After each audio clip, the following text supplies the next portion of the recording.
ผู้ชมเห็นหมีไหมเห็นหมีไหมหมีล้อแม็กค่ะ That sack of back and blue rack up Afrojack, that's my DJ.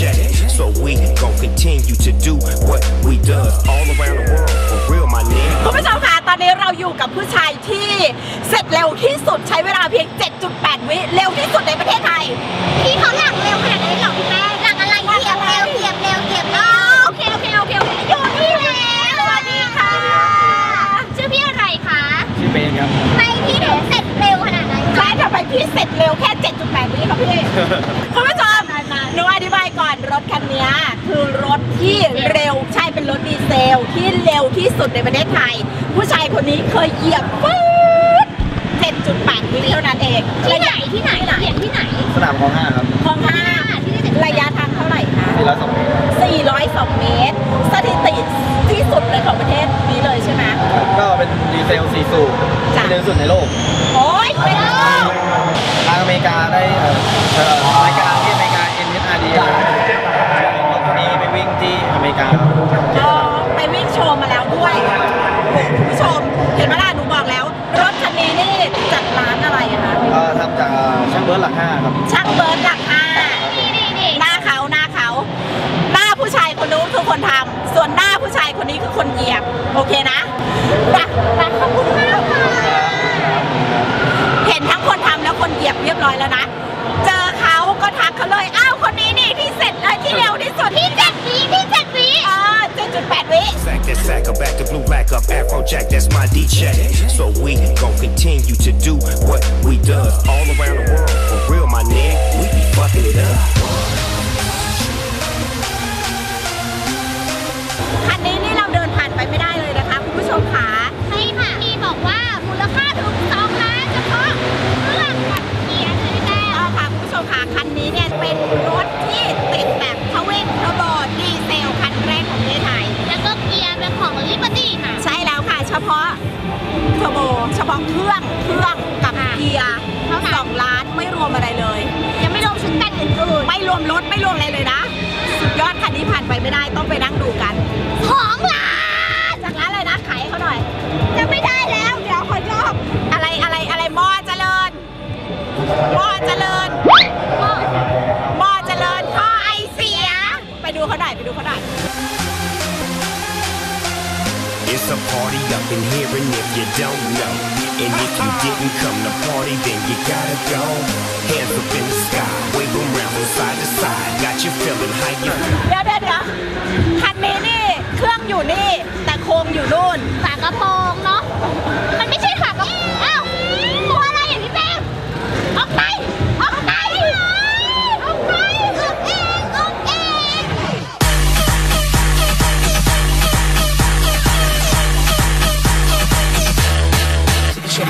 ยกมือไหว้เจดีไซเบอร์เนี่ยยกมือไหว้พี่แป้งอันนี้เป็นรถเครื่องเสียงเขาได้แชมป์ด้วยนะว่าก็สอนเขาโผสีเยอะ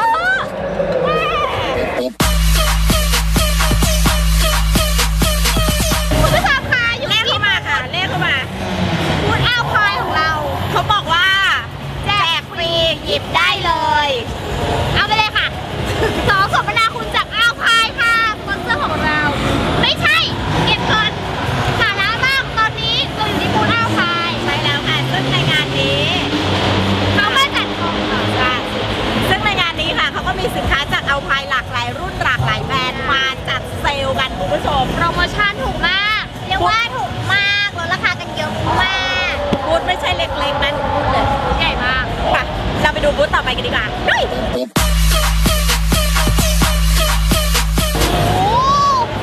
ลดราคาคุณผู้ชมถูกมากเลยอันนี้ก็จัดเซต DVD ทีวีคุณผู้ชมคะเราพักไปดูฮอตวิวอะไรใหม่ๆเก๋ๆกันดีกว่าค่ะ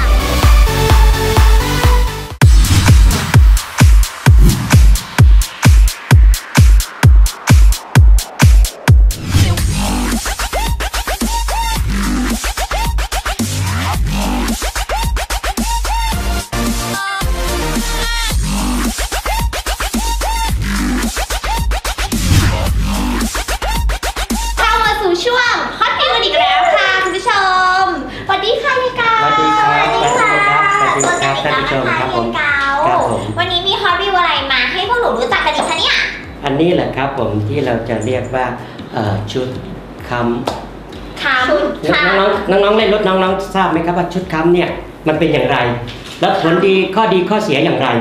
ไม่ทราบเลยค่ะเหมือนค้ำโชว์ค้ำอะไรอย่างนี้พวกนี้ป่ะคะ ใช่ฮะอันนี้เราจะเรียกว่าค้ำโชว์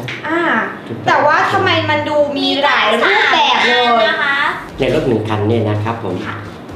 ถ้าข้างหน้าเนี่ยเราจะเรียกว่าค้ำโชว์เขาเรียกค้ำหน้าบน ค้ำหน้าบนอยู่ด้านบริเวณด้านหน้า ทำไมต้องมี มีเพราะ น้องสงสัยไหมทำไมว่าจะต้องมีทำไมต้องมีค้ำทำไมต้องมีชุดค้ำในเมื่อของเขาสร้างมาแล้วเนี่ยทำไมเขาไม่ใส่มาให้นะน้องเราสังเกตนะครับผมถ้าเป็นรถยุโรปรถที่ราคาสูงนะครับผมส่วนมากพวกนี้ก็จะมี แต่เขาอาจจะไม่ได้โชว์เขาอาจจะไว้อยู่ใต้ข้างในแผงแดชบอร์ดก็ได้แล้วถ้าเป็นรถพวกรถญี่ปุ่นทั่วๆไปน้องสังเกตดูจะไม่มีพอไม่มีเนี่ยยังก็มามองถึงว่าเอ้ยทำไมรถยุโรปต้องใส่ทำไมเกาะถนนดีรถญี่ปุ่นทำไมไม่มีแล้วมันทำไมเราจะทำเสริมเข้าไปไม่ได้ล่ะแล้วอย่างนี้เราเสริมเข้าไปอย่างเงี้ยค่ะมันช่วยเรื่องอะไรคะเฮียก็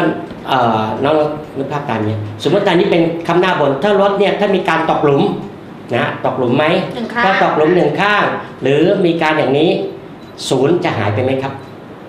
การเกาะยึดเกาะถนนศูนย์จะหายไปแต่ถ้าใส่ค้ำแล้วเนี่ยเวลาตกหลุมปุ๊บเนี่ยสังเกตไหมถ้าตกหนึ่งข้างอันนี้ไปตามมาด้วยเหมือนช่วยพยุงกันให้กลับมาอย่างนี้ใช่ไหมคะเพื่อความปลอดภัยด้วยเพื่อความเสถียรของตัวรถ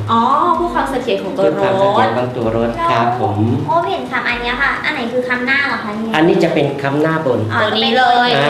อันนี้วัสดุนี้จะเป็นอลูมิเนียมเพราะว่ายังมองว่าค้ำหน้าบนเนี่ยนะครับผมไม่ได้รับแรงอะไรมากฉะนั้นเราใช้เป็นอลูมิเนียมเบาๆก็ได้แต่ข้างในเนี่ยจะต้องมีฟินคือมีฟินผมใช้มีฟินก็คือเหมือนเราใช้คำว่าเหมือนกับกระดูกงูทำให้เขาแข็งแรงขึ้นแล้วก็เป็นอลูมิเนียมซึ่งทางเป็นสั่งรีดของทางเมืองไทยนะครับปีเนียมเนี่ยน้องทราบไหมครับว่าทั้งหมดมีกี่เกรดจะมีเกรด5เกรด6เกรด7เกรด5เกรด6เกรด7แล้วเกรด5ก็คือนิ่มที่สุดนิ่มนะครับผมแต่ขณะเดียวกันด้วยความนิ่มของเขาเนี่ยจะมาใช้กับรถยนต์อะไรเนี่ยมันไม่เหมาะเกรด6นะครับผมก็คือขนาดกลางแข็งปานกลางเกรด7เนี่ยจะมาทำพวกจักรยานอะไรพวกนี้ก็จะใช้อลูมิเนียมเกรด7เป็นวัสดุตัวนั้นแต่ขนาดเดียวกันพวกนี้วัสดุแบตเตอรี่พวกนี้เราควรจะต้องใช้เกรดไหนอบความแข็งด้วยเท่าไหร่ถึงจะเหมาะสมกับรถยนต์ของน้องๆได้ใช้ยืนยันเลยครับถ้าใส่แล้วทำร้ายรถยนต์เนี่ยเขายินดีคืนตังค์แล้วแถมด้วยเงินอีก50,000 บาทในการที่จะซ่อมรถน้องๆนะครับโหเฮียเก้าการันตีสักขนาดนี้แต่เฮียเก้าตั้งแต่ทำมายังไม่เคยเจอนั่นแหละสิเฮียเก้าการันตีให้น้องๆได้มั่นใจได้ว่าผลิตภัณฑ์ที่นิโตะผลิตมาแล้วเนี่ยมีแต่ดีแล้วก็ผ่านการทดลองมาหมดแล้วผ่านการทดลองมาแล้วแล้วตัวคำที่เฮียเก้ามีเนี่ยครับมีครบสำหรับรถทุกรุ่นทุกยี่ห้อหรือยังอะคะรถในเมืองไทยที่มีวิ่งส่วนมากน่าจะเป็นพวกเกี่ยวกับพวกรถพวกอีโคคาร์ไม่ว่าจะเป็นโตโยต้าอะไรพวกนี้นิสสันอะไรพวกนี้ยังมีผลิตมาทั้งหมดหน้าผ่านไปแล้วครับผมอันนี้จะเป็นเนี่ยตัวนี้เขาเรียกว่าค้ำตัวถังรถยนต์อันนี้ตัวถังครับผมค้ำตัวถังรถยนต์ระหว่างตัวคัสซีกับเราเรียกว่าคานหน้าเพราะว่าแน่นอนว่าระหว่างคานหน้ากับคัสซีเนี่ยเขาจะอิสระกันอยู่เป็นอิสระกันอยู่เนี่ยตัวนี้เราใส่เสริมเข้าไปเพื่อให้เขาแน่นขึ้นฉะนั้นเวลาตกหลุมหรืออะไรก็ได้หรือว่าเวลาเลี้ยวเข้าโค้งเนี่ยก็จะไม่โยนจะไม่ดิ้นเข้าโค้งเรียกว่าเสถียรใช่ไหมคะครับเสถียรจะเกาะถนนมากขึ้นดีไม่ดีสังเกตได้จากรถแข่งของทางนิโตะเนี่ยใส่ให้ก็ผมเพราะเราได้เทสจากสนามแข่งจริงๆเพราะสังเกตตามสนามแข่งก็จะมีแบบว่าป้ายของนิโตะนี่ทุกที่เลยครับผมก็นั่นนะเพราะว่าทำไมเฮียจะต้องไปซัพพอร์ตพวกนี้เพราะว่าเฮียต้องการจะรู้ว่าใส่แล้วเนี่ยนะครับผมดีหรือไม่ดีรถแข่งเนี่ยใช้งานหนักกว่าเราไหมมากนะฮะความเร็วเนี่ยเขาก็ต้องเร็วระดับหนึ่งนะฮะไม่ว่าจะปีนแบงค์หรืออะไรก็แล้วแต่คือเขาไม่สามารถทุกคนเล่นได้เขาต้องไปให้เร็วที่สุดเพื่อถึงเส้นชัย นะคือสิ่งที่เราจะต้องเสริมสมรรถนะให้เขา อุ้ยมาที่ตัวต่อไปกันบ้างค่ะเฮีย ครับผมอันนี้น้องสังเกตไหมครับผมว่าจะรู้สึกว่าจะหนักขึ้นกว่าเดิม ใช่ค่ะหนักมากวาง จะ ดี ห ก นัก ว่า ขึ้นกว่าเดิมครับผมทำไมถึงต้องหนัก เพราะตัวนี้เนี่ยจะเป็นค้ำหลังล่างด้วยยึดข้างล่างระหว่างตัวนี้ยึดกับสปริง ค่ะ นะฮะอันนี้ยึดกับโชคตัวนี้ฐานรับสปริงฉะนั้นน้ำหนักรถของน้องๆเนี่ยสมมติถ้า1 ตัน ถ้าตกหลุมปุ๊บมันจะคูณ 2มันจะประมาณ2 ตัน หรือ 2,000 กิโลใช่ไหมครับแล้วตัวนี้ทำไมยังไม่ทำเป็นอลูมิเนียมทำไมถึงต้องใช้เหล็กโคโมลี่ก็อย่างที่น้องๆก็คงจะทราบถ้าอลูมิเนียมเนี่ยผมเกรงว่าจะรับน้ำหนักไม่ไหวน้องครับพอมีทักษะแค่เรื่องช่างน้องสามารถติดตั้งเองทำเองได้เลยครับ เพ ผม ราะว่าก็เกี่ยวกับแค่เรื่องไข่น็อตใช่ไหมคะ ก็เรื่องไขน็อตอย่างเดียวฮะไม่ต้องเอาไปเรื่องเชื่อมเพราะว่านโยบายของเนี่ยนะอยากให้น้องๆเนี่ย DIY ก็คือสามารถทำได้ตัวเองใส่ได้ด้วยตัวเอง เพราะว่าเฮียทำมาเนี่ยให้ตรงกับรุ่นแต่ว่า ไม่ต้องดัดแปลงรถ ไม่ต้องดัดแปลงรถไม่ใช่บอกเฮ้ยเฮียอย่างนี้อุ้ยมีรูน็อตอย่างเงี้ยต้องไปเจาะรถเขาไหมอะไรไหม เสียไหมรถหนูดูรถหนูเสียอย่างนี้ ทุกอย่างที่มาให้เนี่ยตำแหน่งเดิมก็มีอยู่แล้ว โอ้โห มีอยู่แล้วฉะนั้นเราแค่ขันน็อตก็ใช้ได้ไม่ทำลายทุกจุดถ้าเราใส่สีสันเทนณขนาดนี้ แต่ถ้าเราเป็นอย่างเงี้ยสแตนดาร์ดเนี่ยน้องใส่กี่ปีมันก็จะคงเป็นแบบนี้ ถูกต้องอันนี้ถูก ไม่ต้องเปลืองตังค์หลายเที่ยว สแตนดาร์ดเสร็จ ครับ แบบเงาเท่ๆอย่างเงี้ย ใช่ นี่คุณผู้ชมทางบ้านถ้าเกิดสนใจสามารถติดต่อได้ที่ไหนคะเฮีย ก็จะเบอร์ขึ้นข้างล่างหรือจะไป Facebook ก็ได้ ค่ะ นะครับผมมิสเตอร์เฮดเดอร์เทอร์โบ ค่ะ สนใจผลิตภัณฑ์ตัวไหน น้องมีรถรุ่นไหนนะฮะมีอะไรบ้างเข้าไปถามในนั้น แล้วเดี๋ยวเฮียก็จะมาตอบเฮียก็จะมาให้คำแนะนำกับน้องๆว่าตัวไหนสมควรหรือไม่สมควรใช้อย่างไรนะครับผมไว้ใจเฮียเก้ามิสเตอร์เฮดเดอร์เทอร์โบครับผม ค่ะอย่าเลยค่ะ วันนี้ต้องขอบคุณเฮียเกามาก ครับ นะคะ ขอบคุณครับผมขอบคุณครับผม ไว้ทางนี้โตมีกระเจไรมาออกอีกนะคะ ยินดีครับผม ค่ะ นะยินดี แต่คุณผู้ชมอย่าเพิ่งง่วงนอนกันนะคะเบรกหน้ารอดูต่อนะ